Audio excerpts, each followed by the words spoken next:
Now let's take a few minutes to look at the Diigo Library. Once again, to go to my library, I can click on the D and select my library. And here you see with this Diigo account, I have 147 items total. I have 128 different tags. So one of the tags that I should have, because I added something to this before, is social bookmarking. Now, I noticed when I was reviewing the video that I actually misspelled social bookmarking, so I may find it here someplace misspelt. But here is a previous few items that I had tagged about social bookmarking.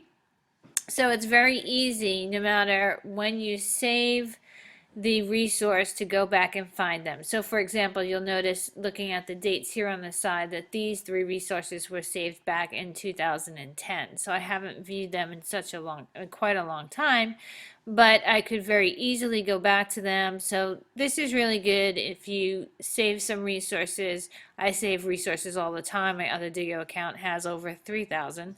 To go back and say, oh, I remember I saved something about social bookmarking, but I'm not sure what it was. It's very easy to go back and find them.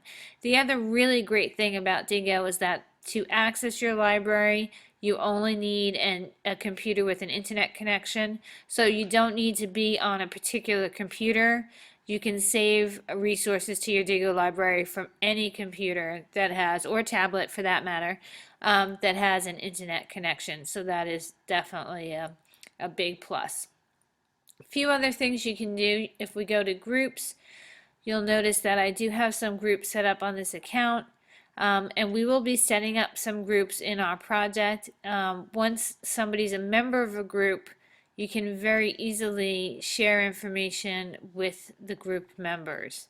So that's neat. If you're working in a group with 3 other students, that way any resource that gets shared to that group would be definitely available to the other members of the group. So that's really cool. And we will have some opportunity to experiment working with that.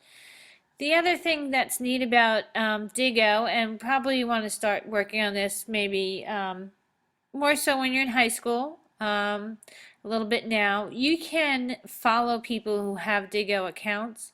People can also follow you. It's just like any other social bookmarking site. The neat thing about it though is that it's usually more for, personal, or I should say professional type information. So as you get older, the following would become more of a function or feature that you would want to explore. I think that's really about it. Let's just go back to the library again. So once again, you can do a search for it based on a tag. So I think I call the other one, you'll see it here. I just started typing SC and it popped up. I had noticed that I misspelt social bookmarking, but if I click on that, I'll see that my bookmark that I had saved earlier today shows up. Notice the date here is January 3rd, 2014. So I could edit that because I actually misspelt that. So I'm going to click on edit.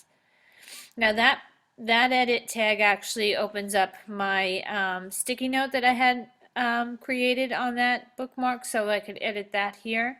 I can also edit the bookmark itself. So I'm going to change this so it says social bookmarking and not how I misspelt it, and click save.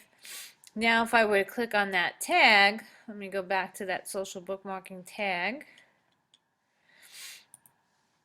we'll find that the tag that I created today, the bookmark I added today, is included as well. You'll see that this one refers to or opens and closes the highlight or the sticky note that we've added. You can actually remove it from this as well. I hope that gives you an idea of how to work with Diigo. We'll be using it throughout this project, and hopefully you'll see how useful it can be. I find it especially useful in terms of having to go back and cite sources. This way, while you're doing your research, if you bookmark them using Diigo. It's very easy to go back and to find the sources so that you can create a citation for them instead of having to do a search over from the beginning. So please try and use this tool, and we'll see how it goes.